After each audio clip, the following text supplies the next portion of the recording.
Hey, everybody.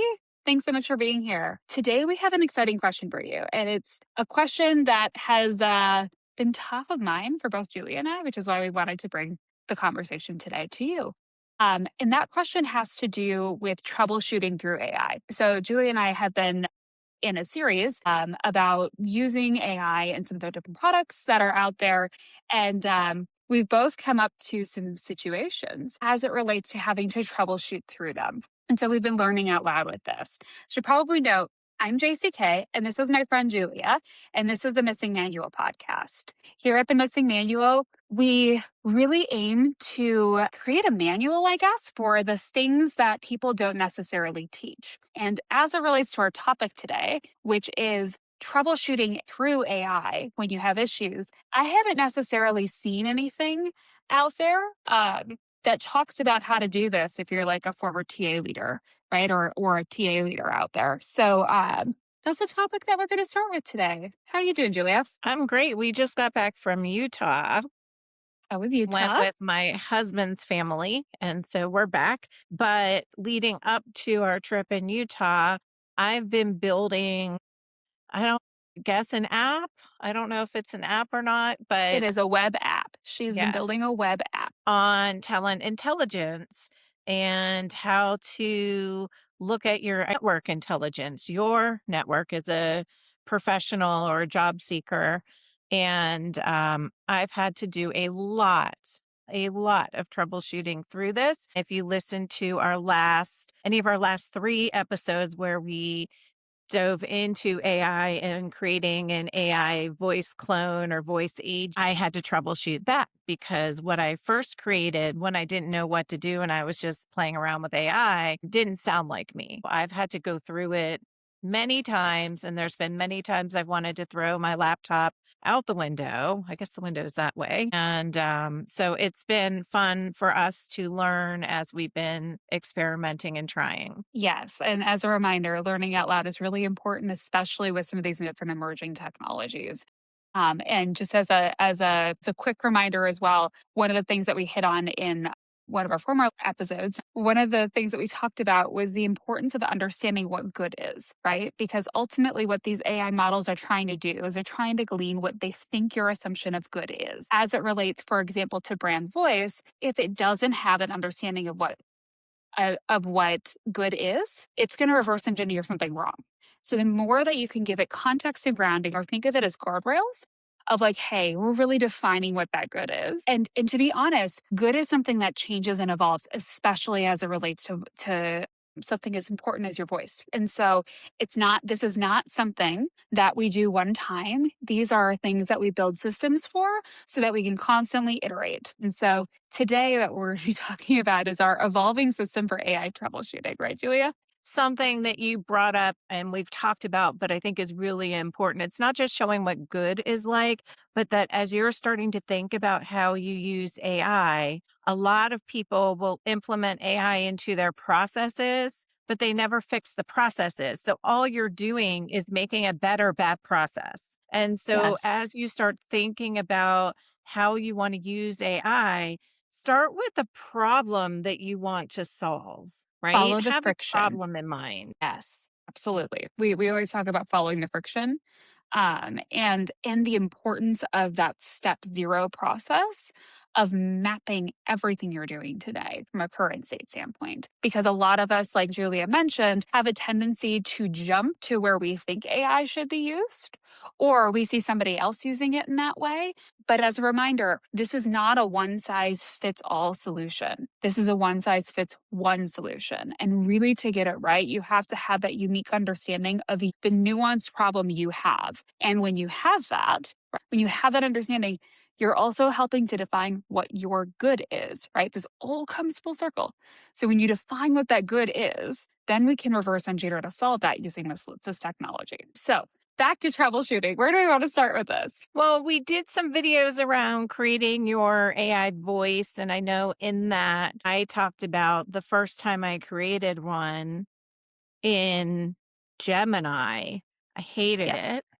Yes. And then I recreated it in Claude. And so sometimes your troubleshooting might be which tool you're using to do what, because each of them, and this changes. I mean, each of the AI companies are updating their AI pretty regularly. And even within one, there's different versions and modes that you can choose. And so maybe we start with that. How do you troubleshoot to figure out which of the AI systems, and then in those systems, which of their different versions is the best one for you to use? So it's a great question, a great spot to start. And I want to also start with some of the models that you may be using today from a workplace or an enterprise AI standpoint may already have a model switcher built into them. For example, Zoom is one of our clients in GBS Worldwide, where I lead the systems experience and agentic design practice. We use Zoom's tools for workplace. It's kind of like Google Workplace. But the cool thing about Zoom's AI is that it has a number of different models baked into it, and the Zoom model is actually in the back end switching. And it's almost like, think of like, is it the train conductor where it's like the different tracks of a Hmm. train? Depending on the complexity of your task, it's calling the proper model, right? So really evolved technologies, or sometimes I have a friend who leads enterprise AI at a local, well, it's a global company, but you can, some people build this as a the front door or starting point for enterprises. But what we're talking about here is how do you do that personally? So it starts with understanding those different models. And to be honest, these models are evolving. I mean, I used to be all in on ChatGPT. It knew my tone of voice the most, like it understood me. And then I got into Claude, and now I'm a Claude head and I love it. Right. But there are certain things that I still do in ChatGPT. And there are certain things like I do all of my builds in Claude, but I will do my scoping in ChatGPT. Right. And the way that I found that out was by jumping in and testing and iterating. And like Julia said, she started with her brand voice in Gemini, right? She built a gem that's like a project that you might see in Claude or in ChatGPT. So she started with a gem. The gem she did not like. Then she took that same concept and pulled it into a different model and found out that that model was a lot better and a lot better suited for what her good is. This is an important muscle that we need to establish and continue to practice because these models are going to very rapidly change. You're seeing it in real time, right? And so today you might be all in on Claude. Eventually, OpenAI will catch up, right? Like, and you'll see these kind of like races. I am talking a lot, Julia. I am That's going to okay. pause This for is a second. exciting stuff. I It's was just exciting stuff. thinking, Yes. and I wanted to look on my phone. So I sometimes, if I have time, will build the same thing in two different models because it's a similar prompt base. And so I will put something into two different models and see what their results are. And our good friend Brian Fink gave me, and I'm forgetting the name of the AI. I think it might be Apollo, but I could be wrong. There is an AI out there that you put it in and it tests your prompt in like two different models and then gives you the two different results. So Oh, that's I'll cool. have to look back and maybe put in the comments if I can figure out which one. But I also listened to a couple different AI related podcasts. So one of them's called AI Explored, and they'll talk about the different models sometimes. And there's like an AI morning, the AI breakdown. There's a couple that I listen to that help me when they have guests on or they're talking about a new model coming out as to what it's really good in. And then I may take something I built in one and move it and try it in the other and kind of see which gets me the better results that I'm looking for. And so Absolutely. that's something So that's really helpful. I just want to zoom back out again and connect the dots here. So, what Julie is talking about is she's listening to others who are learning out loud on this topic. So, there is information that's out there, people who are talking about this. And again, learning out loud. So, you don't have to do all of this work entirely on your own. And Find people who are really good at this and ask them, where do you like? I love the a daily podcast on or the AI Daily Show on YouTube, right? Julia just mentioned a few. Once we get this upload it, I will be writing those down and going and adding those to my list. But I'm also building out an agent that's just going to go and check on a daily basis what's changing and what's evolving. yeah. in AI news, because again, this is changing so quickly. I mean, Claude Design came out like on what, Friday? I started playing with it on I was Saturday like, I don't know. because I was in Utah. yeah, it's like this is changing so quickly, But but you need to have some sort of pulse. this is why we created the missing manual. And we both have a keen interest in AI. This will not be an only AI show. I mean, maybe it'll evolve into that, who knows? But Who knows? really, what JCK and I, the premise of us starting these conversations was to talk about those things at work that don't come with an instruction manual. And how do you, as a practitioner, whether you're in HR or talent acquisition, or sales or operations, wherever you are, some of these things are very universal. And so we're hoping to share our experiences and help break down some of the work that you have to do when there's no manual on how to do it. And so Yes. AI troubleshooting is just one of those things as we've been living and breathing AI lately. I even used it on vacation, but Ooh, share your use cases. This is important for people to understand again, what could good potentially look like? If we don't know what good could look like, we can't reverse engineer good. So, yeah. Julie, would you mind sharing what some of your use cases were when you were on vacation? Yeah, it started with this vacation. My 87-year-old father-in-law has been talking about wanting to see Utah. And so all of the kids got together and decided to create a family trip that we were going to take him and my husband's mom to Utah. And so I used AI to talk about, like, some of us enjoy hiking, but some, like my sister-in-law, one of my sister-in-laws just had knee surgery and is recovering from it. And we have, people in their 80s, people in their 60s, people in their 50s, all on this trip at various activity levels, and talked about how much time we want to spend in the car and what kind of easy hikes versus strenuous hikes, and put that all into AI prompting as if they were a travel agent, and help map out everything, even like research on hotels and Airbnbs and where should we stay and restaurants while we were there, all the things. And sometimes it didn't come up with what I wanted, and I didn't do a full handoff document, but I did a mini handoff document on it, which we talked about in our last episode, and to just help refresh it on, like, here's our goals for the trip. We want to make sure he sees a lot of things. We don't want it to be too strenuous.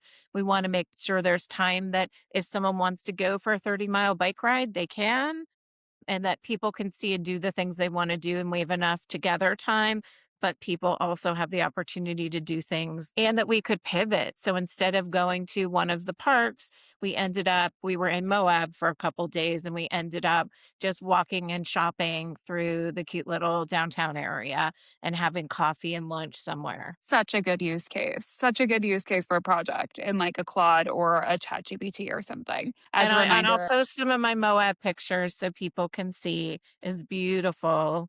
Arches National Park, and we did a Canyonlands on the water oh, that is so tour at cool. night that was really cool. So if you want to That's go to Moab, I'm happy to share some of my tips. That's amazing. That's amazing. But as a reminder, when you're using a project in many of these models, you're not using as much computing power, and it's able to essentially like remember. You can ground it. Like it's almost like a mini LLM, right? And so what Julie was just talking about collecting the dots, about who's all going, what does their good look like, where are their constraints, because constraints are a superpower when we're going to design, right?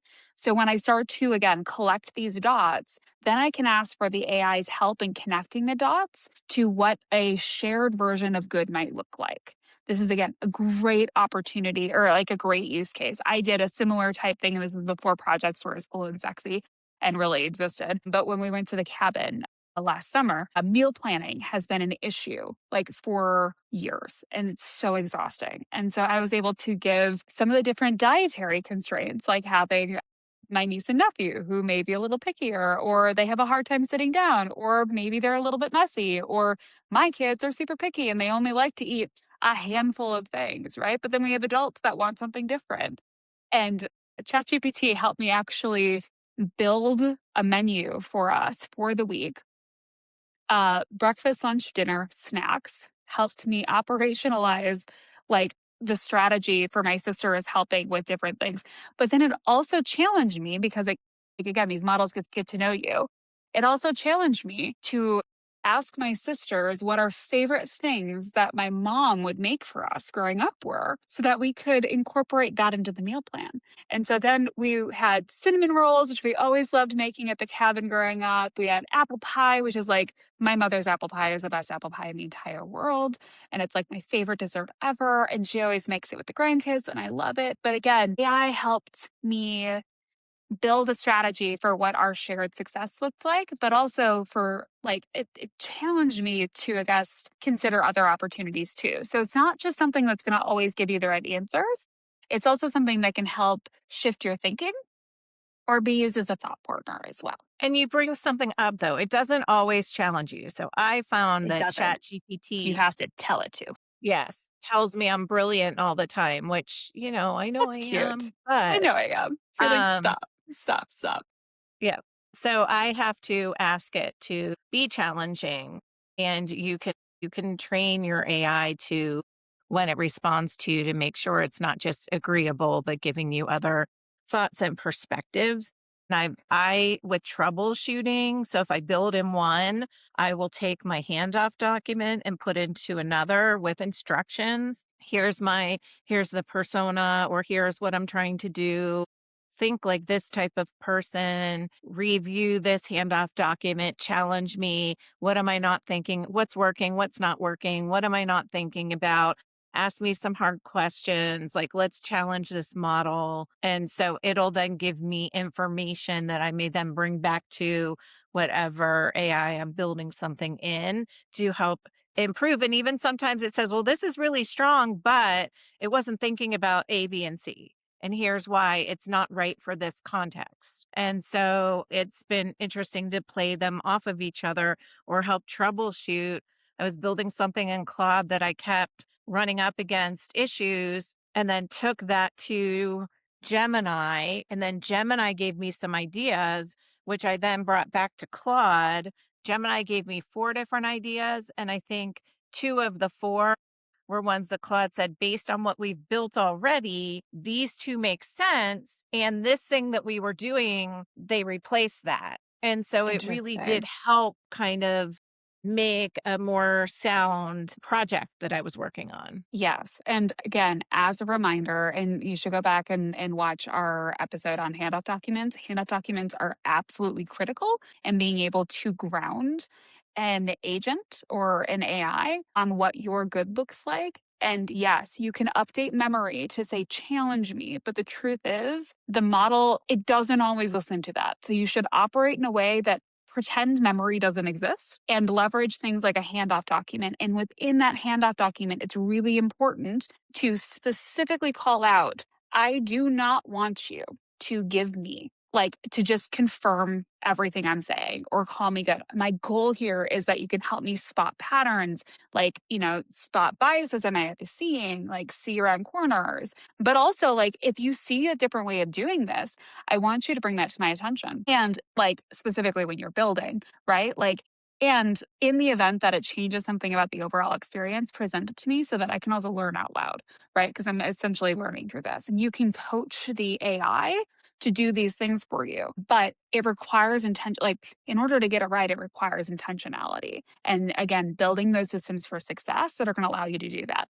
Now, I talk with my hands and I often like have water bottles that fall off. So apologies, guys. But when you have built this practice of using something like a handoff document or grounding documents, right, it makes it a heck of a lot easier to go and A B test this in different models because I don't have to rebuild everything from scratch. I'm intentionally building a documentation that allows any model. And if I know a specific model I want to give it to, even better. But like it allows any model to get up to speed quickly, right? And again, if we collect those dots, it's going to help that AI connect those dots. So I think if we were going to summarize, because we like to keep these around 20 minutes and we're a little bit Yeah, over, we are if definitely we were over. going This is to the longest summarize, one. I think we go back to the importance of handoff documents around also making sure that you're providing the right context and instructions to the AI. If you're struggling in one, play it off the other one. If you've got more than one AI subscription that you can use, if you are doing work through your employer, make sure that you are following their AI guidelines and Always. using only your employer AI tools. You want to be mindful of that. Any other, like, in summary, things that you can think of? Yeah, I mean, I think if you also have understanding about how your models internally work. So your organization may have built a switching model already. So like the amazing brains that work at your organization may have already done that are already going to help drift and shift like the model choosing for you. I had a great call with Zoom this week with their developers, and I had no idea. I've been using Zoom Workplace for close to a year now, and I had no idea that they had a model switcher that was built into their experience. And so I literally was getting access to all the same models. It was doing the same thing, but theirs is much more evolved. And as it gets to know me, it will get better because it's machine learning about picking the right model for the right situation. But again, so the moral of the whole that story is understand how the models that you have accessible to you work and whether or not they have some of these switching capabilities within them. Perfect. Well, this is the missing manual.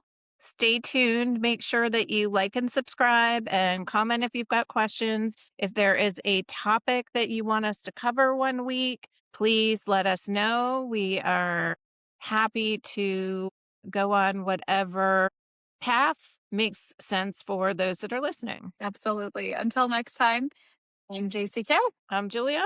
Have a and good this is the one. Missing Manual. Bye.